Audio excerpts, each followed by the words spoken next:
Captain John Marlowe glanced at his team, the low hum of the shuttlecraft filling the cabin as they descended through the thick, swirling mists of Zanthi III. The planet, wrapped in dense jungle canopies and enigmatic from orbit, was less welcoming up close. John keyed the comms. "All right, team, final checks. Remember, this isn't a pleasure trip. Eyes sharp and stay close. Xanthi's flora and fauna are nearly all classified as hyper-aggressive." His team, a robust mix of scientists and security personnel, nodded. Among them was Dr. Emilio Vega, a xenobiologist, and Lieutenant Kara Sterling, head of security, who was double-checking her gear. "Landing site coming up," John announced as the shuttle shuddered slightly, the landing gears deploying with a mechanical clunk. The craft touched down softly on a clearing bordered by towering alien trees. As the shuttle's ramp lowered, the air, thick with the scent of alien pollen and the cries of unseen creatures, rushed to greet them. John led the team out, his boots sinking slightly into the mossy ground. "Perimeter scan, Lieutenant," John ordered as he surveyed the lush green expanse. Kara nodded, pulling out her scanner, and began a sweep of the surrounding area. Emilio, ever the enthusiast, had his gaze fixed on the vibrant plants around them. "Incredible," he muttered, taking samples carefully. The team ventured deeper into the jungle, their path marked by the occasional calls of distant wildlife. The sounds of the jungle were punctuated by Kara's updates.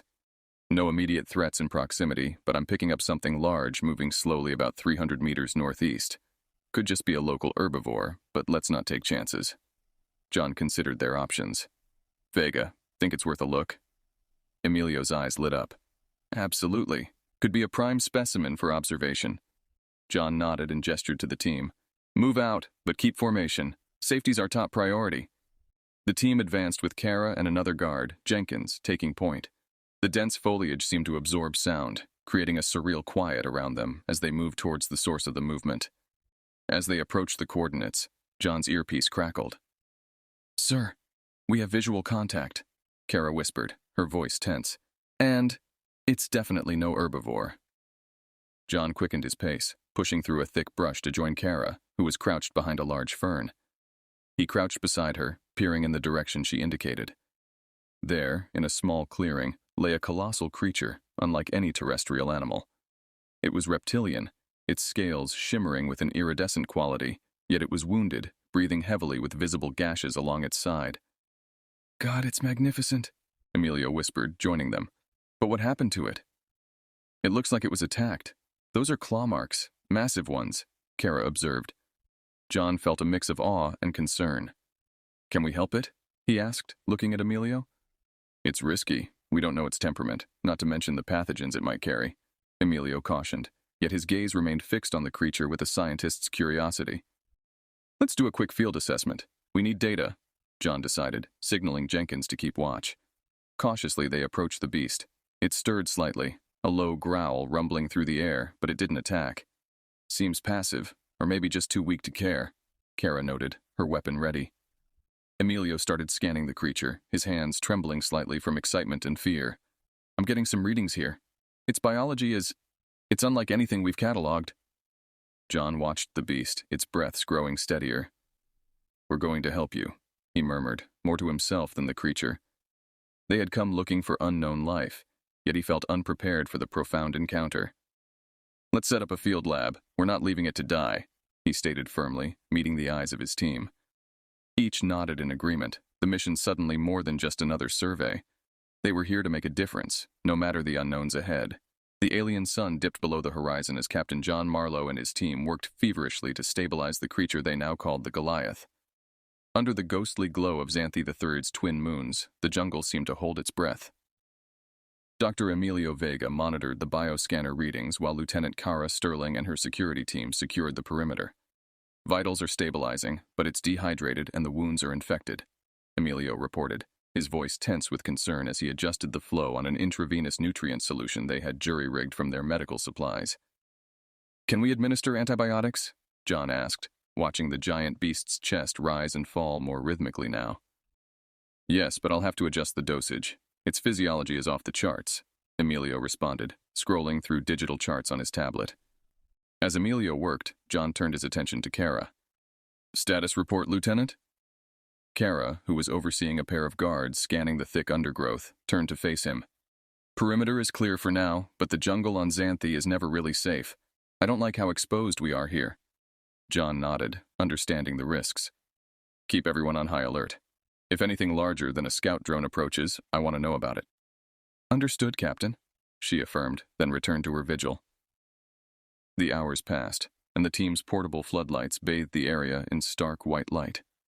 John, though weary, could not pull himself away from the sight of the Goliath. It was a magnificent specimen, its scales shimmering with colors that seemed to shift with the light.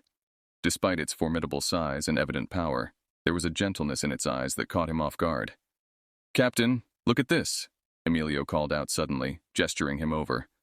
The xenobiologist pointed to a series of images on his tablet, showing complex neural patterns. Its brain activity is incredible. It might be sapient, or close to it. John's eyes widened. You mean it's intelligent? Possibly. More than any terrestrial animal, certainly. It could understand us, maybe even communicate in its own way, Emilio speculated, excitement underlining his words. The revelation added a new layer of complexity to their mission. John looked back at the beast, pondering the implications. If the Goliath was intelligent, saving it wasn't just a medical task, it was a diplomatic one. Let's try something, John decided, stepping closer to the creature. He spoke softly, a calming tone he hoped would be perceived as non-threatening. We're here to help you, do you understand? To their astonishment, the Goliath's eyes focused on John, and a low, resonant sound emanated from its throat. The creature's eyes didn't waver, holding John's gaze in a moment of connection that seemed to stretch beyond the boundaries of species. He understands, John whispered, turning to see Emilio's face lit up with wonder. The team continued their work into the night, stabilizing the Goliath's condition. As dawn approached, the creature seemed stronger, its breathing more robust, and its eyes clearer. Kara approached John as he stood watching the sunrise. What now, Captain? If it really is intelligent, we can't just treat it like an animal. John considered her words, the weight of their discovery dawning on him. No, we can't. We need to learn from it, and hopefully, it from us. This could change everything. As the first light of dawn filtered through the alien foliage, John knew their mission had evolved. They were no longer just explorers or scientists. In a way, they had become ambassadors, representatives of humanity on a strange new world. The journey ahead would be fraught with challenges, but as he looked at the resting Goliath, he felt a surge of determination. They would face those challenges head-on, together. As the Goliath's condition stabilized, a new debate took root among Captain John Marlowe's team. They had gathered in the main tent, which served as their temporary command center on the hostile surface of Zanthi III. The dim, flickering light from portable lamps cast long shadows, mirroring the weight of their discussion. Saving it is one thing, Lieutenant Kara Sterling began, pacing back and forth with a sense of unease. But what are we doing here, really? Are we interfering in natural selection on an alien world? Dr. Emilio Vega, who had been documenting every change in the Goliath's condition, looked up from his tablet. Kara, this isn't just about science or exploration anymore. We've discovered a potentially intelligent being that was left to die. We have a moral obligation. John leaned against a supply crate, considering each argument. I know the stakes, he said slowly. We intervene, and we're playing God. We don't, and we potentially let a sentient being suffer and die. It's not just a biological specimen. It could be someone. Sergeant Lucas Jennings, part of the security detail, chimed in. There's also the safety aspect to consider. We don't fully understand what we're dealing with. Helping it is a risk to the team.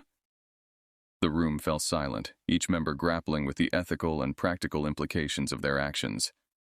John felt the weight of command heavier than ever. It was his decision that had led them to treat the Goliath. Now he wondered if the path of compassion was also a path of folly. Emilio stood, breaking the silence. Look, everyone, I think we're missing the bigger picture here. This creature, this Goliath, could bridge the gap between humans and the unknown entities of this universe. Our actions here could define humanity's role in the cosmos. John nodded slowly. Emilio's right. This is about more than just us or the creature. It's about who we are as humans. Are we the kind of species that exploits and ignores, or are we the kind that aids and learns? I choose to believe we're the latter. Kara stopped pacing and sighed. I understand the sentiment, Captain, but are we prepared for the consequences? We're far from Earth and backup. This decision could have ramifications we haven't even considered. John stood up, his resolve hardening. We'll take every precaution. We'll continue to monitor the Goliath, ensure it's no threat. But we won't step back from this.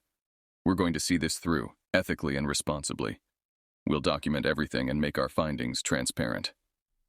Turning to his team, he saw the mix of apprehension and resolve in their eyes. Let's prepare a detailed report for Earth Command. They need to understand what we've found and what we've decided to do. As they set to work, John stepped out of the tent, gazing at the starlit sky of Zanthi III. The Goliath, now a silent giant in the darkness, seemed less like a beast and more like a fellow voyager on the vast sea of space. The ethical dilemmas were far from over, but John felt certain they had taken the right course. They would face the consequences together, as explorers who dared to empathize, learn, and above all, respect the lives they encountered, no matter how alien. The recovery of the Goliath under the dense jungle canopy on Zanthi III became a full-scale operation. Dr. Emilio Vega, along with biotechnician Mira Singh, orchestrated a series of innovative treatments to address the alien creature's complex physiology. In the improvised lab, filled with equipment from their shuttle, Emilio watched closely as Mira adjusted a large, luminescent panel over the Goliath. This panel emitted a spectrum of light specifically designed to enhance cellular regeneration based on their preliminary scans of its unique biology. Adjust the frequency range. It needs more in the infrared spectrum, Emilio instructed, observing the creature's responses carefully. Mira nodded, tweaking the settings. It's responding well. Look at the wound closure rate. It's remarkable.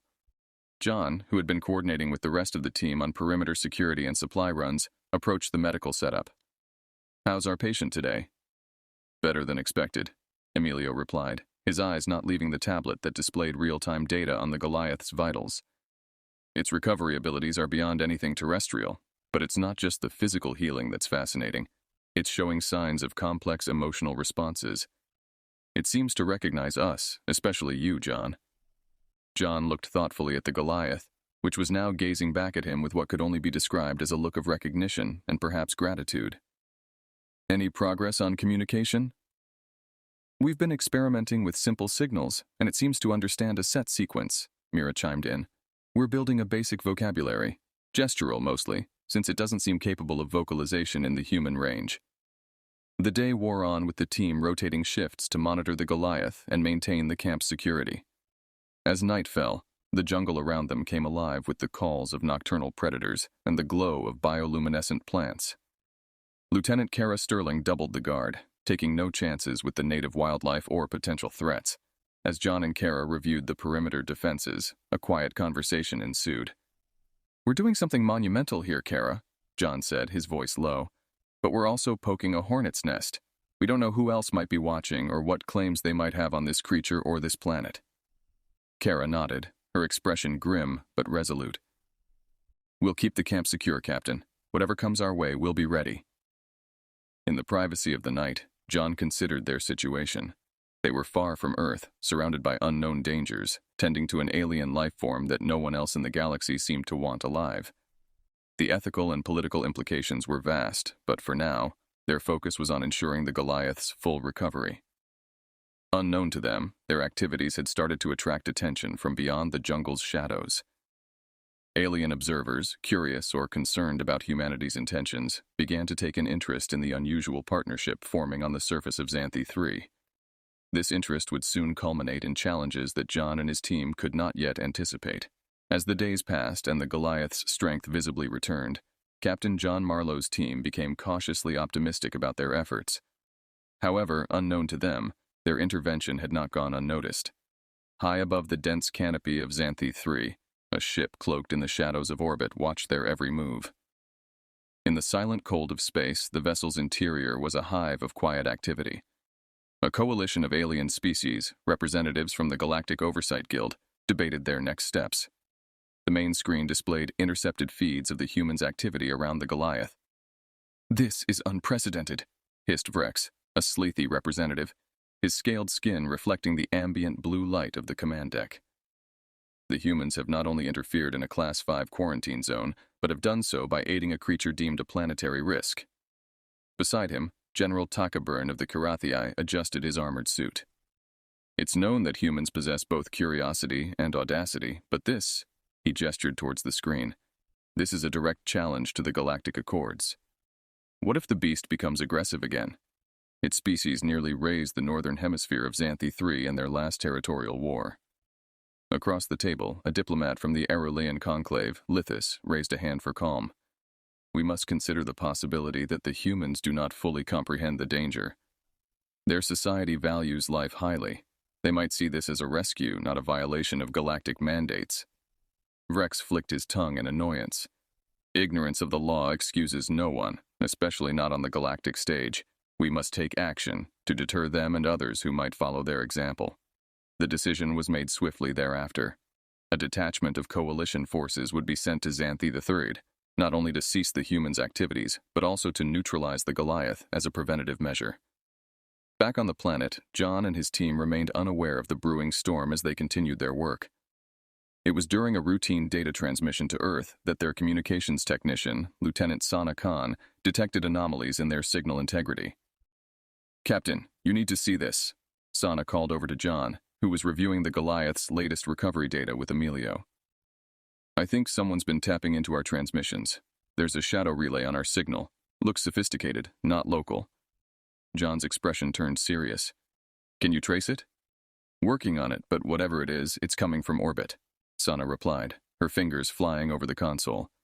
The implications were clear and immediate. John called a meeting with the rest of his leadership team, including Kara and Emilio. "It looks like we're not alone here after all," he began, outlining the situation. "And if they are watching us, it's only a matter of time before they make a move." Kara's military instincts kicked in. "We need to prepare for contact, hostile or otherwise. I'll start defensive preparations around the camp." Emilio, though worried, nodded in agreement. "We should also consider how to protect the Goliath. It's vulnerable, and if they're coming, it might be because of it." As the team sprang into action, enhancing their defenses and preparing for the unknown, the atmosphere in the camp shifted from one of scientific endeavor to one of a fortified outpost, braced for the arrival of galactic forces that viewed their acts of compassion as acts of rebellion. The quiet night was soon to be shattered by the arrival of the Coalition's forces, changing the course of their mission forever. The night sky over Zanthi III was unusually clear, the stars twinkling sharply against the deep black of space. But the tranquility was deceptive. Orbiting above, the Coalition forces were preparing to make their descent, their target clear: the human encampment and the recovered Goliath. Captain John Marlowe stood outside his command tent, staring up at the sky, an uneasy feeling tightening in his chest. Lieutenant Kara Sterling approached, her expression grave. "Captain, all defensive positions are fortified, and I've stationed sharpshooters at the high points around the camp. Whatever's coming, we'll be ready," she reported, her voice steady despite the tension. "Good work, Kara. Keep everyone on high alert and make sure all communication lines are open. We need to be able to coordinate quickly," John replied, turning his gaze from the stars to his lieutenant. As they finalized their preparations, a low hum began to resonate through the air, growing louder with each passing second. Suddenly, the darkness was pierced by beams of light as several small, fast-moving craft descended through the atmosphere. "It's starting," Kara muttered, signaling to her team to take their positions. The first wave was a barrage of warning shots fired around the perimeter of the camp, a clear message from the Coalition forces. John clenched his fists, knowing that their peaceful mission had just escalated into a confrontation. "We're not here to fight, but we will defend ourselves," John declared over the camp's communication system, hoping some of his words would reach the Coalition forces. In the medical area, Dr. Emilio Vega and Mira Singh protected the Goliath, which was showing signs of distress from the noise and commotion. "Stay calm, big guy. We're not going to let anything happen to you," Emilio reassured the creature, which seemed to understand, its eyes watching the skies warily. The second wave was more direct. Troops from the Coalition landed and began to advance towards the camp. Kara and her security team responded with non-lethal force, aiming to incapacitate rather than harm. It was a delicate balance, trying to protect themselves and the Goliath while not escalating the violence. John, meanwhile, attempted to communicate with the Coalition forces. "This is Captain John Marlowe of the Earth Research Team on Zanthi III. We are a peaceful expedition, and we mean no harm. We request parley," he broadcasted repeatedly. After tense minutes that felt like hours, a break in the firing came. A figure, clad in a sleek pressure suit, stepped forward, a signal device in hand. "I am Commander Lithis of the Galactic Oversight Guild. You have breached several interstellar regulations by your actions here. We demand that you cease your activities and prepare to relinquish the creature. The commander's voice was modulated but firm. John stepped forward, his hands raised in a peaceful gesture. Commander Lithus, we've healed this creature because it's sentient and was suffering. We can prove its intelligence and potential for peaceful interaction. Please, let us show you. The standoff continued, both sides wary, but John's offer hung in the air. It was a risky gambit, betting that the coalition would be willing to listen, to understand the significance of what humanity had done. As negotiations began, the Goliath, sensing the high stakes, let out a low, resonant call, almost like a plea for peace. The sound seemed to pause the conflict, drawing all eyes to the giant creature that now stood as a testament to what was at risk. The tense atmosphere surrounding the encampment on Zanthi III was palpable as negotiations with Commander Lithus of the Galactic Oversight Guild proceeded. Captain John Marlowe stood firm, advocating for the intelligence and rights of the Goliath amidst a circle of skeptical alien delegates. Observe its behavior, its responses to our communication efforts. It understands us, and even shows signs of empathy, John argued, presenting data and video logs from their interactions with the Goliath. Commander Lithus, flanked by advisors from various species, examined the evidence with a critical eye. Your actions, while well-intentioned, have potentially endangered this sector. The Goliath species were quarantined for a reason. They are capable of great destruction. As the debate intensified, a sudden alert echoed through the camp. Lieutenant Kara Sterling approached quickly, her expression taut with urgency. Captain, we've got a bigger problem. Scouts report another faction moving in. Unidentified, heavily armed, and they're not broadcasting any IDs. Looks like they want to exploit the situation. John's heart sank. The situation was deteriorating rapidly. Turning to Commander Lithus, he implored, You must see we are not the only threat. Help us defend this creature and we can discuss regulations later. Right now, we need to protect what we've all come to value. Commander Lithus paused, the gravity of the decision weighing heavily. Finally, he nodded. We will stand with you, but only to repel these invaders. Our truce is temporary, Captain Marlowe. Kara quickly coordinated with the coalition forces, setting up a defensive perimeter. The Goliath, sensing the escalation, became visibly agitated, its eyes darting around as if searching for a path of escape or a way to help. As the unknown forces approached, the air filled with the whine of energy weapons and the thud of explosive rounds. John found himself beside the Goliath, shouting over the din, Stay down, we'll keep you safe. To everyone's astonishment, the Goliath responded not with fear, but with action. It rose to its full height, its powerful limbs shaking the ground. Emitting a powerful, resonant sound that seemed to vibrate through the very air, it moved protectively in front of the humans and coalition troops. Using non-lethal yet highly effective means, the Goliath began to counter the attackers, throwing large pieces of debris and creating barriers with fallen trees. Its actions were precise and controlled, avoiding casualties while effectively disorienting the enemy. The battle raged for hours, the camp transforming into a chaotic war zone. However, with the combined efforts of the human team, the coalition forces, and the Goliath, the attackers were gradually repelled. As the last of the enemy retreated, an eerie silence fell over the jungle of Zanthi III. Exhausted but alive, the humans and their temporary allies regrouped. Commander Lithus approached John, his expression unreadable beneath his visor. Your actions today have shown not only courage, but a profound connection to this creature. We will need to reassess our stance on the Goliath. John nodded, weary but relieved. Thank you, Commander. Let's work together for a solution that respects all lives involved. As the dust settled and the stars appeared once more over the alien landscape, the bonds forged in battle hinted at new possibilities. The Goliath, now standing quietly beside John, seemed to symbolize a new hope for understanding and peace among the stars. In the aftermath of the skirmish, the landscape around the encampment on Zanthi III bore the scars of battle, yet there was a palpable sense of new beginnings in the air. Captain John Marlowe and his team, along with their erstwhile adversaries from the Galactic Oversight Guild, gathered amid the ruins to deliberate the future of the Goliath and the role of humanity in broader galactic affairs. Commander Lithus, representing the coalition, initiated the discussion with a tone of newfound respect. The courage and conviction your team has shown, Captain Marlowe, have opened our eyes. We are prepared to reassess the quarantine measures for the Goliath species, considering their demonstrated intelligence and your ability to coexist peacefully. John nodded. grateful for the opportunity to advocate further. We believe that every sentient being has rights and potential. Our experience here proves that with understanding and effort, peaceful coexistence is possible. We propose a joint stewardship program for the Goliath and its habitat, involving Earth and the Coalition. The proposal sparked interest and debate among the Coalition members, who had never before considered such a partnership with humans. The discussions were intense but constructive, with each party bringing forth ideas and concerns. Dr. Emilio Vega presented data on the Goliath's recovery and interactions, reinforcing the argument for its sapience and the potential benefits of studying its species in a respectful manner. Through collaboration, we can learn so much more and ensure their protection, he urged.